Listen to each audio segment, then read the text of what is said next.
ഞാൻ പറയുന്നത് കേൾക്കണം സാർ. സാർ സാർ സാർ ഞാൻ കാല് പിടിക്കും. എന്റെ മുമ്പിൽ നിന്ന് മാറ്. എനിക്കൊന്നും കേൾക്കണ്ട. ഇനി ഞാനിവിടെ നിന്നാൽ അറിയാതെ വല്ലതും പറഞ്ഞു പോയെന്നിരിക്കും. അത് എന്റെ അഭിമാനത്തിന് ചേർന്നതല്ല.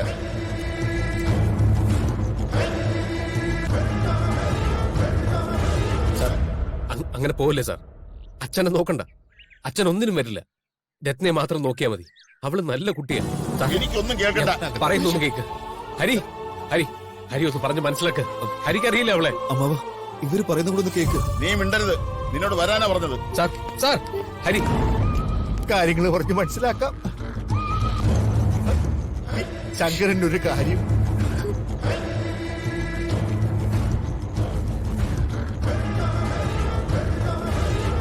അതെ ഒന്ന് നിൽക്കണേ ഒരു നിമിഷം. അതെ നീ വിഷമിക്കണ്ട. ഇവരുടെ അച്ഛൻ ശങ്കരനെ ഈ കാണുന്ന പോലെയൊന്നും അല്ല. ആളൊരു കാലത്ത് വളരെ ശുദ്ധനും നന്മയുള്ളവനൊക്കെ ആയിരുന്നേ. അല്ല ഇപ്പോഴും അങ്ങനെയൊക്കെ തന്നെയാണ്. പക്ഷേ ഇപ്പോ വല്ലാത്ത കുടിയായിപ്പോയി.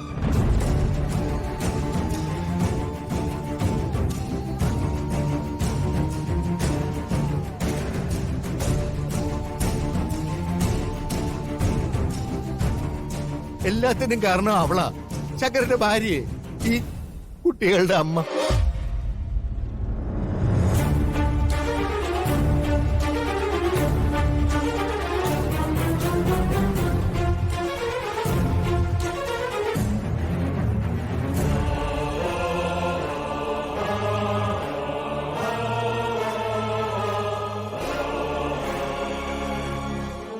ഏതാണ്ട് ഒരു 10-15 വർഷം മുമ്പേ ഇവരുടെ അമ്മ ഇവിടുത്തെ ക്ഷേത്ര പൂജയുടെ കൂടെ ഒളിച്ചോടിപ്പോയി.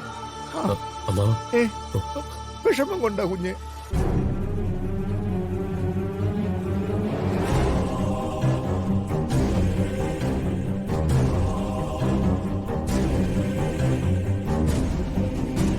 വെറുതെ ഒന്നുമല്ല, ഇവിടുത്തെ ഭഗവതിയുടെ തിരുവാഭരണം അടിച്ചു മാറ്റിക്കൊണ്ടാ പോയേ.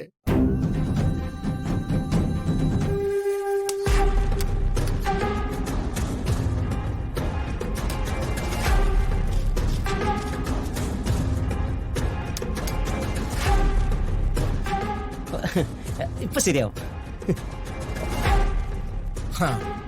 അങ്ങനെ ആ അധ്യായവും കഴിഞ്ഞു.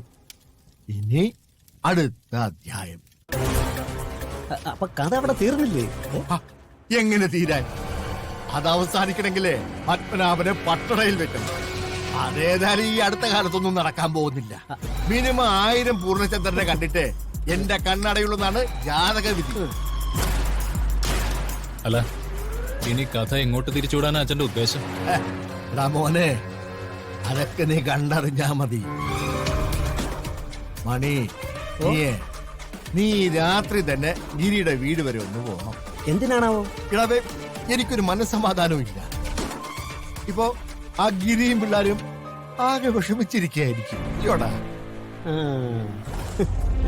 കഷ്ടം, വല്ലാത്തൊരു ഗതികേട് തന്നെ.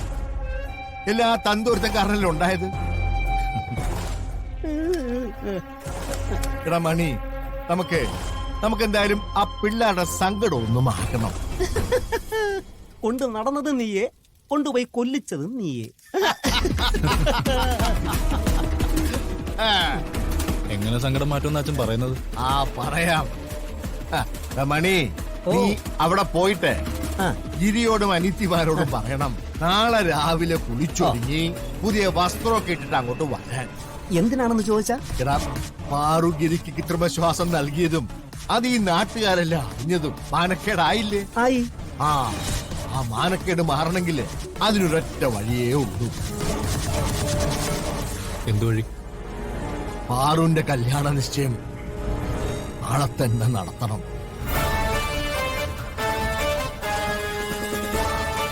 പാറുന്റെ നിശ്ചയോ?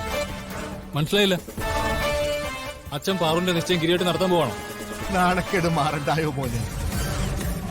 ഇന്ന് ഗിരിയുടെ പെങ്ങളുടെ പെണ്ണ് കാണൽ ചടങ്ങ് മുടങ്ങിയതിന്റെ ക്ഷീണം കൂടി നാളത്തെ കല്യാണ നിശ്ചയത്തോടെ അങ്ങ് മാറും.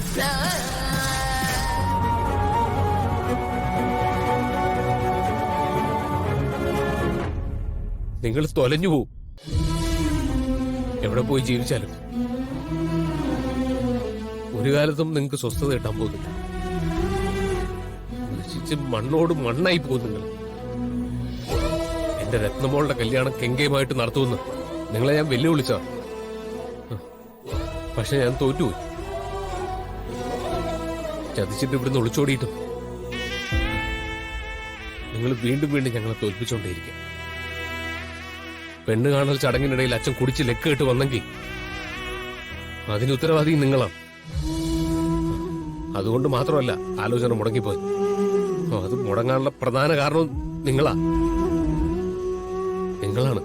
രത്നയുടെ കണ്ണീരിന് കാരണക്കാരി.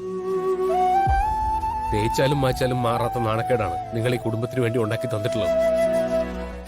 നിങ്ങൾ ഒളിച്ചോടി പോയതിന്റെ ആക്ഷേപം എന്റെ കുട്ടിക്ക് നേരെ വരാതിരിക്കാൻ ഞാൻ ഒരുപാട് ശ്രമിച്ചു. എന്ത് പ്രയോജനം? ആ അഴുക്ക് എന്നും അവിടെ തന്നെ ഉണ്ടാവും. സ്വന്തം സുഖം തേടിപ്പോയ നിങ്ങൾക്ക് അതൊന്നും അറിയണ്ടല്ലോ. നിങ്ങൾ സന്തോഷിക്കും. ഞങ്ങളുടെ വേദനയും അച്ഛന്റെ തകർച്ചയും കണ്ട് നിങ്ങൾ സന്തോഷിക്കും.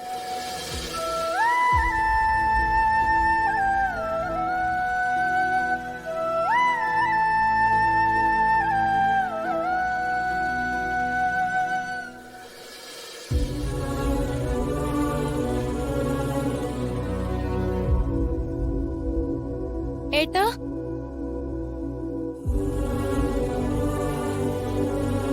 ഏട്ടാ, ഏട്ടനിത് എവിടെ പോയി?